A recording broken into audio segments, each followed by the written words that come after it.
খালেদা জিয়া, তারেক রহমান এবং তাদের সুপরিবার্য। আপনারা সকলেই যতদিন পর্যন্ত বেগম খালেদা জিয়া এবং তারেক রহমান কোন এলাকায় কাকে নমিনেশন দিয়েছে না ঘোষণা হয়, ততক্ষণ পর্যন্ত আপনারা ধানের শীতের ভোট পাবেন।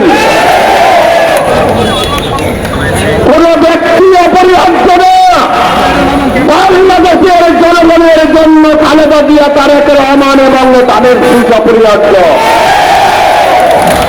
আগামী দিনের তারুণ্যের যে চাওয়া, সেই চাওয়ার প্রতিফলিত করতে হলে একমাত্র এই দেশে তারেক রহমানকে প্রধানমন্ত্রী হলেই তারুণ্যের আশা পূরণ হবে।